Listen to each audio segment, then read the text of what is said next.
Salut et bienvenue sur cette nouvelle vidéo pour apprendre à maîtriser Blender. Et aujourd'hui je vais faire une vidéo assez spéciale. Et donc dans cette vidéo je vais vous montrer 6 astuces pour gagner du temps en 3D et surtout dans la modélisation. Ça concerne plus la modélisation là. Alors donc la première astuce ça va être le landscape. Donc j'ai déjà fait une vidéo sur le landscape si jamais vous voulez la voir. Alors donc je vais Shift A, donc dans Mesh et ensuite Landscape. Donc voilà, si jamais vous voulez faire des montagnes assez facilement sur Blender et assez rapidement. Et ensuite vous avez tous les paramètres ici. Ensuite vous pouvez faire des cailloux, donc voilà un petit bonus que j'offre en cadeau, en cliquant sur sphère. Et donc après vous avez différents types de terrains. Donc voilà, je ne vais pas rentrer dans le détail parce que j'ai déjà fait une vidéo dessus. Ensuite donc la deuxième méthode, et encore une fois j'en ai parlé dans une vidéo, donc là c'était un tuto random, ça va être le gear, donc pour faire des engrenages. Donc je vais Shift A dans Mesh et ensuite Gears. Et ensuite je clique sur Gear. Donc après quelques paramètres, nombre de dents, le radius, ce genre de choses. Je vous renvoie à cette vidéo encore une fois si jamais vous voulez rentrer plus en détail là-dessus. Par contre, la troisième méthode, donc ça j'en ai pas du tout parlé, ça va être pour faire des océans. Donc je vais prendre un plane normal, donc comme ceci. Ensuite je vais aller dans Modifier, et donc je vais Add Modifier, et je vais aller dans Physics et Océan. Et là vous voyez ce genre d'effet d'eau comme ceci. Donc après je peux repeat ici, donc je vais mettre 5 et 5, ça ira très bien. Hop.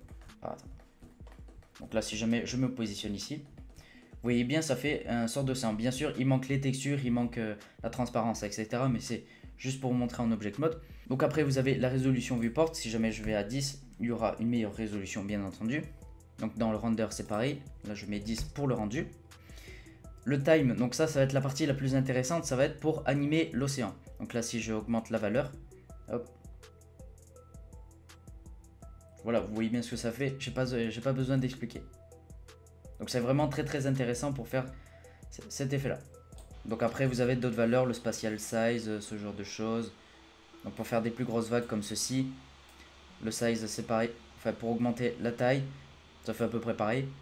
Ensuite si jamais vous allez dans wave, vous allez augmenter la taille des vagues comme ceci.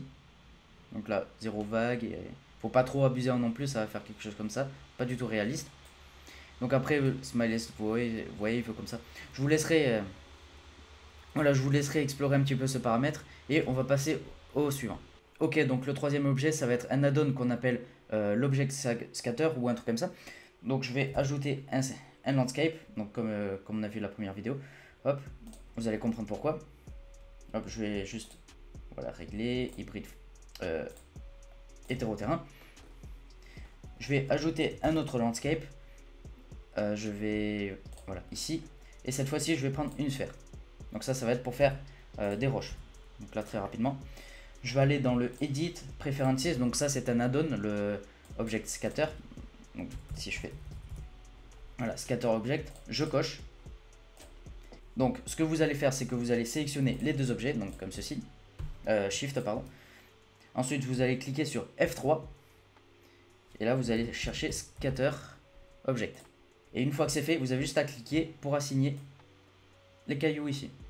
Hop, là je clique un petit peu comme ceci. Et j'ajoute des cailloux comme ceci. Voilà, ça fait un effet bizarre. Donc là ça fait un effet bizarre et on a juste à cliquer sur entrée si jamais on est d'accord avec ça. Et donc là vous avez rajouté les cailloux sur votre landscape. Donc ça c'est extrêmement pratique. Je l'ai découvert en plus il n'y a pas longtemps, donc vraiment j'en suis content. Donc je vous le conseille énormément. Ok, donc la quatrième méthode, donc qui est aussi l'avant-dernière.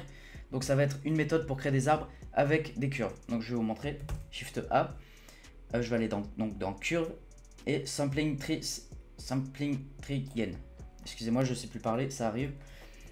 Donc là vous voyez, vous avez un arbre comme ça. Donc ça peut très bien vous suffire comme ça. Donc c'est déjà un très bon début. Alors donc par contre avec cette méthode là, c'est qu'il y a énormément de paramètres. Donc là vous voyez, il y a déjà beaucoup de paramètres ici, mais c'est que le premier onglet. Et oui, vous avez le géométrie ici, vous avez le branch radius, branch splitting, qui est exactement pareil. Alors, donc pour vous expliquer rapidement, donc vous avez les bevel résolution. Donc là, ça va être pour la résolution, hein, comme c'est dit ici. La curve résolution, c'est exactement pareil. Là, si je mets peu de résolution, ça va faire quelque chose de robotisé comme ça. Donc ensuite, vous avez le branch distribution. Donc là, hop là, et je suis allé trop loin. Voilà, après c'est des paramètres, il faut un petit peu toucher pour voir. pense que je devrais faire une formation dessus une fois avoir analysé un peu le tout. Après, vous avez le branche radius ici. Donc le bivet de résolution, c'est pareil. Le ratio. Donc ça va être la largeur. Voilà. Le route flair, donc là, ça va être la taille du tronc. Minimum radius, etc. etc. Après, vous avez le branch splitting. Ça, c'est le niveau des branches. Donc là, pour avoir plein de branches, bas split. Voilà, ça va faire des paramètres un petit peu ici. Split height. Après, vous avez des leaves. Donc pour ajouter les feuilles, vous avez show leaves ici. Donc moi, ça va ramer énormément parce que voilà, j'ai fait un petit peu n'importe quoi. Donc là, vous avez des feuilles sur votre arbre. Et encore une fois, vous pouvez avoir le nombre de feuilles. Donc là, si j'en mets que 10, ça va faire quelque chose comme ça. Vous pouvez en mettre 25, etc. etc. Les leaf shape, hexagonal, rectangulaire, dupliface, duplivert, enfin bref. Pas très important. Mais du coup, voilà comment faire un arbre rapidement. Après, vous avez les armatures, animations. Enfin bref, c'est un truc assez compliqué. C'est pas le sujet de la vidéo, ça va prendre des heures sinon. Et du coup, voilà comment faire un arbre. Donc celui-là, il est très moche, mais comment faire un arbre sur Blender avec des curves plutôt facilement. Plutôt. On va dire qu'il y a pire comme méthode. Ok, donc je supprime. Et donc là, je vais vous parler d'un truc qui est voilà, beaucoup plus simple, mais c'est surtout pour l'architecture, donc pour créer des maisons et tout, ça va être l'archimesh. Alors par contre, oui, j'ai oublié de préciser, tout ça c'est des add-ons. Hein, donc vous allez dans Edit, Preferences. Ensuite, hop, je vais supprimer ça, vous allez prendre le tree, Sampling Tree Gain, vous allez cocher. Et donc l'archimesh, ça va être pareil. Archimesh, hop, vous allez cocher Archimesh. Et ensuite, vous allez dans Shift A, donc dans Mesh, et ensuite vous avez Archimesh ici. Donc vous avez des portes. Voilà, des pièces, pardon, des portes, des fenêtres, donc Re-Window, Panel Windows, donc Room. Donc ça va être une sorte de mur. Donc voilà, tout simplement. Hop, je vais supprimer. Shift A, je vais... Non, Door. Alors bien entendu, ça c'est un groupe d'objets, donc il y a beaucoup plus d'objets. Donc il y a la poignée, il y a la porte, il y a le contour de la porte, enfin bref. Voilà, donc c'est un groupe d'objets, c'est pas un objet en un. Là, vous avez le truc ici pour déplacer la porte, la petite croix. Et donc voilà comment faire une porte. Après, vous avez Rail Windows, donc ça pour faire des fenêtres classiques. Après, vous avez non, Panel Windows, donc ça pour faire des fenêtres un peu plus grandes comme ceci. Hop. Alors, je vous fais un petit tour vite fait. Vous avez cabinet, vous avez shelf, des étagères. Colonne. Donc pour faire une colonne, bon c'est peu détaillé. Vous avez le roof, donc ça c'est assez intéressant aussi.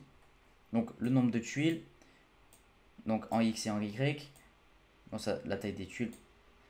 La taille thickness, donc ça c'est l'épaisseur. Donc pour faire des tuiles ultra épaisses ou non. Et le roof slope, donc ça va être l'angle à laquelle vous voulez que votre toit soit. Voilà.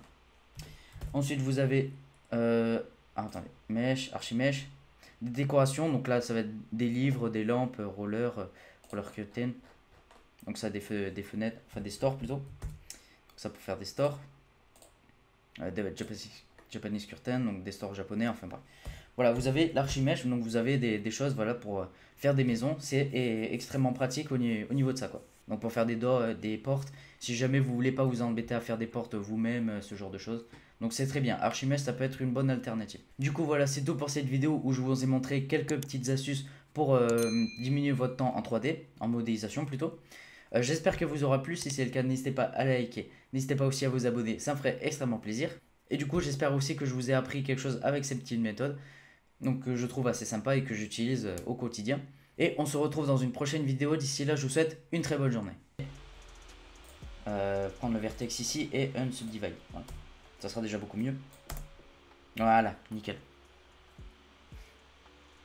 Voilà, donc on voit que ça souffle bien, c'est nickel.